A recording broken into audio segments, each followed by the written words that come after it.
Friends, welcome back to my new channel Chandu Kumar 143. Please ಎಲ್ಲರೂ ಹೇಗಿದ್ದೀರಾ? ನಾನು ಚೆನ್ನಾಗಿದ್ದೀನಿ, ನೀವು ಚೆನ್ನಾಗಿದ್ದೀರಾ ಅಂತ ಭಾವಿಸ್ತೀನಿ. ಎಲ್ರಿಗೂ ಗುಡ್ ಮಾರ್ನಿಂಗ್. ಇವತ್ತಿಂದ ನಾನು ಹೊಸ ಯೂಟ್ಯೂಬಲ್ಲಿ ವಿಡಿಯೋ ಅಪ್ಲೋಡ್ ಮಾಡ್ತಾಯಿದ್ದೀನಿ.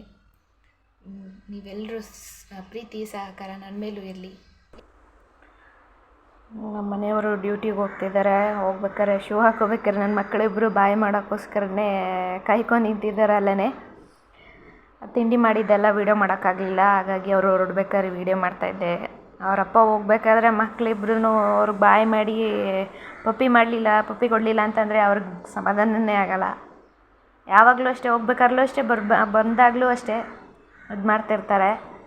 ಹೋಗ್ಬೇಕಾರೆ ಅವ್ರನ್ನ ನೋಡಿ ಅಲ್ಲಿ ಬಾಯಿ ಮಾಡಿಕೊಂಡು ಅವ್ರ ಹತ್ರನೇ ನಿಂತಿದ್ದಾರೆ. ಹಾಗೆ ಅವರು ಹೊರಡ್ಬೇಕಾರೆ ಫೋನ್ ಮರ್ತ್ಬಿಟ್ಟು ಹೊಂಟೋದ್ರು, ತಗೋಬಾ ಅಂತ ಅಂದ್ಬಿಟ್ಟು ತಿರ್ಗಾ ಅಲ್ಲೇ ನಿಂತ್ಕೊಂಡ್ರು. ನಾನು ಅಲ್ಲೇ ಹೋಗಿ ತಂದುಕೊಟ್ಟೆ. ಹೊರಡ್ತಾ ಇದ್ದಾರೆ ಅವರು, ಕೆಲ್ಸಕ್ಕೆ ಟೈಮ್ ಆಗಿತ್ತು ಅಂತಂದ್ಬಿಟ್ಟು. ಇನ್ನು ನನ್ನ ಮಕ್ಕಳಿಬ್ರು ಇಲ್ಲಿ ಅವನಿಗೆ ತಿಂಡಿ ಹಾಕ್ಕೊಡ್ಬೇಕಿತ್ತು, ಆಗಲೇ ಟೈಮ್ ಆಗಿತ್ತು. ಅವನು ಏನೂ ತಿಂದಿರಲಿಲ್ಲ, ಹೊಟ್ಟೆ ಅಂತಿದ್ದ. ಅದಕ್ಕೆ ದೋಸೆ ಮಾಡಿ ನೆನ್ನೆ ಊರಿಂದ ಬರಬೇಕಾದ್ರೆ ಒಡಕ್ಲು ಗಿಣ್ಣು ತಂದಿದ್ದೆ, ಅದಕ್ಕೇ ರೊಟ್ಟಿ ಮಾಡಿ ಬೆಳಿಗ್ಗೆ ತಿಂಡಿ ಮಾಡಿದ್ದು. ಅವನಿಗೂ ನಮ್ಮ ಚಿಂಟುಗೂ ಅದನ್ನೇ ಹಾಕ್ಕೊಟ್ಟಿದ್ದೆ. ಆಮೇಲೆ ಬಟ್ಟೆ ಎಲ್ಲ ತುಂಬ ರಾಶಿ ಬಿದ್ದಿತ್ತು, ಊರಿಗೆ ಹೋಗದೇ ಇರಲಿಲ್ಲ. ಹಂಗಾಗಿ ಮಿಷನ್ಗೆ ಹಾಕೋಣ ಅಂತ ಅಂದ್ಬಿಟ್ಟು ಎಲ್ಲನೂ ಇದು ಮಾಡ್ತಾಯಿದ್ದೆ.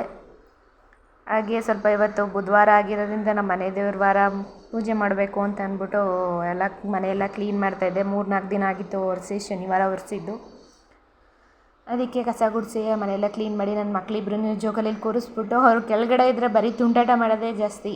ಕೆಳಗಡೆ ಮಕ್ಕಳಿದ್ರೆ ಗೊತ್ತಿರುತ್ತೆ ಎಲ್ರಿಗೂ, ಮಕ್ಕಳಿದ್ರೆ ಎಷ್ಟು ಚೇಷ್ಟೆ ಮನೆಯಲ್ಲೇ ಯಾವ ಥರ ಇರುತ್ತೆ ಅಂತ. ಹಾಗೆ ಒಂದು ಕಡೆಯಿಂದ ರೂಮು ಹಾಲು ಅಂದ್ಕೊಂಡೆಲ್ಲ ಕ್ಲೀನ್ ಮಾಡ್ತಾ ಬರ್ತಾಯಿದ್ದೆ.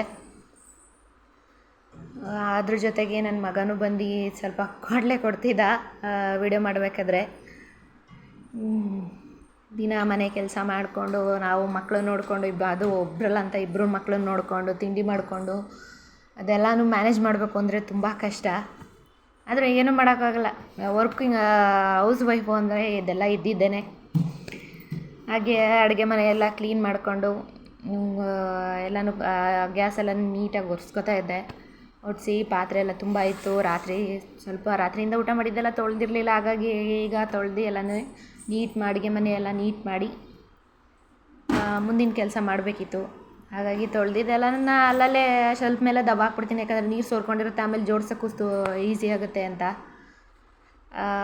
ಅದಕ್ಕೆ ಎಲ್ಲ ಕೆಲಸ ಮುಗಿಸಿ ಆಮೇಲೆ ಪಾತ್ರೆ ಎಲ್ಲನೂ ಜೋಡಿಸೋದು. ಈಗ ಪಾತ್ರೆ ಎಲ್ಲ ತೊಳೆದಾದ್ಮೇಲೆ ಮನೆ ಒರೆಸ್ತಾ ಇದ್ದೆ. ಮನೆಯೆಲ್ಲ ಒರೆಸಿ ಎಲ್ಲ ಕೆಲಸನೂ ಮುಗಿಸಿ ಎಲ್ಲ ಒರೆಸಾದ್ಮೇಲೆ ಮನೆ ನೋಡೋದಕ್ಕೆ ಒಂದು ಚೆಂದ, ಅಷ್ಟು ಚೆನ್ನಾಗಿ ಕಾಣಿಸುತ್ತೆ ಮನೆ ಒರೆಸ್ಬೇಕಾದ್ರೆ ನಾನು ಶುಕ್ರವಾರ ದಿನ ಮನೆ ಒರೆಸೋ ನೀರಿಗೆ ಸ್ವಲ್ಪ ಉಪ್ಪು ಹಾಕ್ಕೊಂಡು ಒರೆಸ್ತೀನಿ. ಬಾಕಿ ಟೈಮಲ್ಲಿ ಮಾಮೂಲಿ ಪೆನಾಯಿಲು, ಸೋಪು ಪುಡಿ ಅದನ್ನೆಲ್ಲ ಹಾಕ್ಕೊಂಡು ಒರೆಸ್ತೀನಿ ಅಷ್ಟೇ, ಇನ್ನೇನು ಇದು ಮಾಡಲ್ಲ. ಆದರೂ ಗ್ರಾನೈಟ್ಸ್ ಅಂದರೆ ಸ್ವಲ್ಪ ಶೈನಿಂಗೇ ಇರುತ್ತೆ. ಆದರೂ ಅಷ್ಟೇನು ಇದು ಮಾಡೋಕ್ಕೋಗಲ್ಲ. ಒಂದಿನ ಬಿಟ್ಟು ಒಂದಿನ ಡೈಲಿ ಮನೆ ಒರೆಸ್ಕೊತಾ ಇರ್ತೀನಿ. ಈಗ ಮನೆಯೆಲ್ಲ ಒರೆಸಾಯಿತು. ಇನ್ನು ನೆಕ್ಸ್ಟು ನೋಡಿ, ಮನೆಯೆಲ್ಲ ಒರೆಸಿ ಎಲ್ಲ ಕೆಲಸ ಎಲ್ಲ ಮುಗಿದ್ಮೇಲೆ ಎಷ್ಟು ನೀಟಾಗಿ ಕಾಣಿಸ್ತಿದೆ ಮನೆಯೆಲ್ಲ ಕ್ಲೀನಾಗಿ ನೀಟಾಗಿದ್ದರೆ ಏನೋ ಒಂಥರ ಮನಸ್ಸಿಗೆ ಸಮಾಧಾನ ಅನಿಸುತ್ತೆ.